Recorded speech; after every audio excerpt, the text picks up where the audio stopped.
యక్కటి hub, ఇది మనహబ. Hi friends, నేను మీ పవని సుధాకర్ మాట్లాడుతున్నాను. ఈరోజు స్పెషల్ చాక్లెట్ మగ్గ కేక్ ఎలా తయారు చేసుకోవాలో చూపిస్తానండి. ఇప్పుడు దీన్ని చాక్లెట్ బ్రౌనీ అని లేకపోతే ఎగ్లెస్ చాక్లెట్ కేక్ అని కూడా అంటారండి. టేస్ట్ అయితే చాలా బాగుంటుంది, అలాగే ఈజీగా అయిపోయే రెసిపీ, ఇంకా పిల్లలకైతే బాగా నచ్చేస్తుందండి. ఇంకెందుకు ఆలస్యం, చాక్లెట్ మగ్గ కేక్ ఎలా తయారు చేయాలో చూసేద్దాం. ఇప్పుడు నేను దీనికి ఇలా పాలు తీసుకున్నానండి. చూసారు కదా, ఒక పావు కప్పు పాలు తీసుకున్నాను. దాంట్లో కొంచెం వెనిగర్ వేస్తున్నాను. ఈ పాలల్లో కొంచెం వెనిగర్ వేసాను, 1 స్పూన్ వెనిగర్. ఇది కొంతసేపు పక్కన పెట్టేసుకుందాము.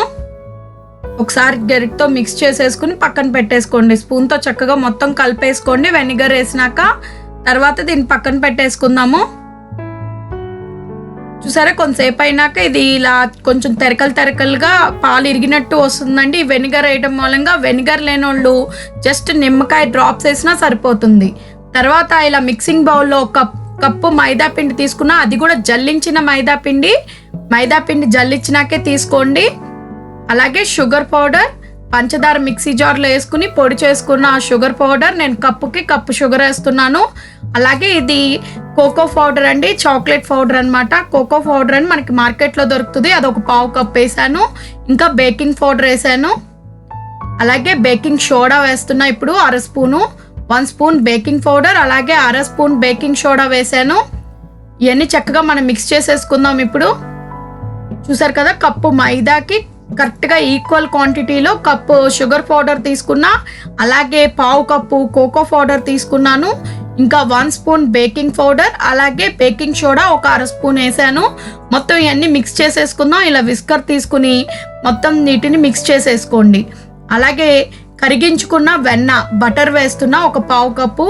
ఈ ప్లేస్లో మీరు గీ వేయొచ్చు, లేకపోతే ఆయిల్ వేయొచ్చు. నేను కరిగించుకున్న వెన్న ఒక పావు కప్ వేసాను. ఇందాక మనం మిక్స్ చేసి పెట్టుకున్నాం కదా, పాలు ఉన్నాయి కదా, వెనిగర్ వేసి మిక్స్ చేసి పెట్టుకున్నాం. ఆ పాలు యాడ్ చేస్తూ ఇదంతా మిక్స్ చేసేసుకోవాలండి. ఈ విస్కర్తో చక్కగా అంతా కలిపేసుకోవాలి. మొత్తం ఎక్కడ ఉండలు లేకుండా చక్కగా కలిసిపోయి క్రీమీగా వచ్చేయాలి. ఇదంతా పాలు చూసుకుంటూ యాడ్ చేసుకోండి. ఈ క్వాంటిటీకి ఇందాక నేను చూపించిన పాలు కరెక్ట్గా సరిపోతాయి అన్నమాట. చూసారా, ఇలా చూసుకుంటూ యాడ్ చేసుకుంటూ మిక్స్ చేసుకోండి. ఎక్కడ ఉండలు లేకుండా బాగా మిక్స్ చేసుకోవాలి. చూసారా, మొత్తం మిక్స్ అయిపోయినాక ఇలా క్రీమీగా వస్తుంది, ఇలా చాక్లెట్ క్రీమ్ లాగా. ఎందుకంటే మనం కోకో పౌడర్ యూస్ చేసాం కాబట్టి అది చాక్లెట్ పొడి కాబట్టి ఇది మొత్తం చక్కగా చాక్లెట్ లాగా క్రీమీగా వస్తుంది. మొత్తం ఎక్కడ ఉండలేకుండా ఇలా మొత్తం మిక్స్ చేసేసుకుని పక్కన పెట్టుకోండి. రెడీ అయిపోయింది. చూసారా, ఇది కొంతసేపు టైం పట్టినా మీరు చక్కగా అంతా కలిపేసుకోండి. మనం మిక్స్ చేయడంలోనే ఉంది. విస్కర్తో చక్కగా కలుపుకోవాలి. మనం కేక్ మెటీరియల్ కలుపుతాం కదా, సేమ్ అలాగే. ఎక్కడ ఎగ్ యూస్ చేయట్లేదు, మనం ఎగ్ ప్లేస్లో మిల్క్ యూస్ చేసాము. మనకి రెడీ అయిపోయింది కదా అది. ఇప్పుడు స్టవ్ మీద ఇలా ఒక గిన్నె పెట్టుకుని ఒక ప్యాన్ లాంటిది వెడల్పాటి ప్యాన్ పెట్టుకుని దాంట్లో ఇలా ఐరన్ స్టాండ్ పెడుతున్నాను. ఇది ఒక 5 మినిట్స్ మనం హీట్ చేసేసుకుందాం. అలాగే ఇప్పుడు మనం టీ తాగే కప్పులు ఉంటాయి కదండి, రెగ్యులర్గా మనం టీ తాగే కప్పులు తీసుకుని దాంట్లో ఇలా నేను బటర్ బటర్ వేసి మొత్తం అప్లై చేసేసుకోండి. బటర్ కానీ నెయ్యి కానీ ఆయిల్ కానీ వేసుకుని ఆ మగ్స్కి అప్లై చేసేసుకోండి. మనం రెగ్యులర్గా ఇంట్లో టీ తాగే కప్స్ అనమాట ఇవి. దాంట్లో ఇలా బటర్ వేసి మొత్తం అప్లై చేస్తున్నాను కప్స్కి. అంత సైడ్ అంతా ఆ కప్లో నా కింద సైడ్ మొత్తం అప్లై చేసుకోండి ఈ బటర్తో. చూసారు కదా, 4 కప్పుల్లో నేను మొత్తం అప్లై చేస్తాను బటర్. ఇందాక మనం రెడీ చేసుకున్న మెటీరియల్ ఉంది కదా, ఈ కప్పుల్లో వేసుకుందాం. ఇప్పుడు ఇందాక మనం రెడీ చేసుకున్నాం కదా, చాక్లెట్ క్రీమీగా వచ్చేటట్టు మిక్స్ చేసుకున్నాం కదండి. మైదా, షుగర్ పొడి, అలాగే మన కోకో పౌడర్ అన్ని మిక్స్ చేసి పెట్టుకున్నాం కదా, అదంతా ఈ కప్స్లో వేసుకోండి. కప్పు నిండా వేయొద్దు, కొంచెం హెల్తీగా వేసుకోండి. చూసారు కదా, ఇలా హెల్తీగా వేసుకోండి. అలాగే మొత్తం 4 కప్పుల్లో ఫిల్ చేసేసుకోండి. ఇలా 4 కప్పుల్లో ఫిల్ చేసుకున్నాక ఇలాంటిది అల్యూమినియం బౌల్ ఒకటి తీసుకుని దాంట్లో పెట్టేసుకుందాం. ఇప్పుడు ఈ 4 కప్స్ని. దాన్ని నేను స్టవ్ మీద ఒక ప్యాన్ పెట్టాను కదా, వెడల్పాటి ప్యాన్. దాంట్లో సరిపడాగా మోల్డ్ తీసుకోండి. మీకు కరెక్ట్గా సెట్ అయ్యేటట్టు చూసుకోండి. మీకు ఏది అవైలబుల్ ఉంటే అది చూసుకోండి. ఆ ప్యాన్లో సెట్ అయ్యేటట్టు తీసుకుని ఈ కప్స్ దాంట్లో పెట్టేసుకోండి. ఇందాక మనం ప్యాన్ హీట్ చేసాం కదా, ఇప్పుడు ఇది దాంట్లో పెట్టేద్దాం. ఈ ట్రేని, ఈ కప్స్ ఉన్న ట్రే దాంట్లో పెట్టేసుకుని మూత పెట్టేసుకుందాం. చూసారు కదా, సేమ్ ఇట్లా దాంట్లో పెట్టుకోవాలి. ఆ కింద ఐరన్ స్టాండ్ లేని వాళ్ళు ఐరన్ స్టాండ్ ప్లేస్లో ఇసుక కానీ సాల్ట్ కానీ యూస్ చేయొచ్చు. మూత పెట్టేసుకున్నాం, చక్కగా సిమ్లో పెట్టి కుక్ చేసుకోండి. ఐలో పెట్టద్దు, సిమ్లో పెట్టుకుని 35 to 45 minutes కుక్ చేసుకోండి. చూసారా, తర్వాత 35 minutes తర్వాత చూసుకోండి చక్కగా కుక్ అయిపోయిందో లేదో టెస్ట్ చేయడానికి.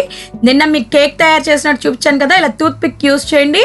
దాంట్లో మనం ఇలా చెక్ చేసినప్పుడు అది ఎక్కడ అంటుకోకుండా వచ్చిందంటే మనకి చక్కగా కుక్ అయిపోయినట్టు, లోనంతా ఉడికిపోయినట్టు. చూసారు, రెడీ అయిపోయినాయి కప్ కేక్స్. ఇప్పుడు ఈ ఒక ప్లేట్లోకి తీసేసుకుని దానిపైన చాక్లెట్ సిరప్ వేస్తున్నా నేను. అలా ఉట్టికే కూడా తినేయచ్చు. ఇలా చాక్లెట్ సిరప్ యూస్ చేశారంటే పిల్లలకి ఇంకా నచ్చుద్దండి. పైన ఇలా చాక్లెట్ సిరప్ వేసుకుని పైన చాకో చిప్స్ కానీ లేకపోతే ఇలాంటి జెమ్స్ ఇవి ఉంటాయి కదా, ఇలా స్ప్రింకిల్ చేసుకోండి. నేను ఈ కలర్ఫుల్గా ఉంటాయని ఈ స్ప్రింకిల్ చేస్తున్నాను. ఈ మీకు మార్కెట్లో దొరికితే మీకు ఏది అవైలబుల్గా ఉంటే అవి వేసుకోవచ్చు. జెమ్స్ కానీ లేకపోతే చాకో చిప్స్ కానీ యూస్ చేసుకోండి. ఇలా వేసారంటే పిల్లలకి బాగా నచ్చేస్తుంది కదా. రెడీ అయిపోయినాయి మన చాక్లెట్ మగ్ కేక్స్. చూసారా ఎంత కలర్ఫుల్గా ఉందో, చూస్తుంటే మీకు కూడా తినాలనిపిస్తుంది కదా. చాలా అంటే చాలా ఈజీ, అలాగే టేస్ట్ అయితే అద్దిరిపోతుంది. మీకు మార్కెట్లో దొరికే చాక్లెట్ బ్రౌనీ టేస్ట్ సేమ్ వస్తుందండి, సేమ్ అలాగే ఉంటుంది. చాలా బాగుంటుంది, పిల్లలైతే ఫుల్ ఎంజాయ్ చేసేస్తారు. మీరు కూడా డెఫినెట్గా మీ ఇంట్లో ట్రై చేయండి ఫ్రెండ్స్. అలాగే నా వీడియో నచ్చితే లైక్ చేసి షేర్ చేయండి, ఇంకా కామెంట్ చేయండి. మా ఛానల్ ఫస్ట్ టైం చూసుకునే వాళ్ళతో సబ్స్క్రైబ్ చేసుకోండి. పక్కనే ఉన్న బెల్ ఐకాన్ క్లిక్ చేశారంటే మేము ఏ రెసిపీస్ పెట్టినా మీకు నోటిఫికేషన్ వస్తుంది, మీరు చూడొచ్చు. చూసారా ఎలా ఉందో, డెఫినెట్గా మీరు కూడా తయారు చేసి మీ పిల్లలకి పెట్టేయండి, ఫుల్ ఎంజాయ్ చేసేస్తారు. నెక్స్ట్ టైం ఇంకో ఈజీ టేస్టీ రెసిపీతో కలుద్దాం. మా ఫ్యామిలీ తరపున, మా యక్కటి హబ్ ఛానల్ తరపున మీ అందరికీ క్రిస్మస్ శుభాకాంక్షలు. Happy Christmas.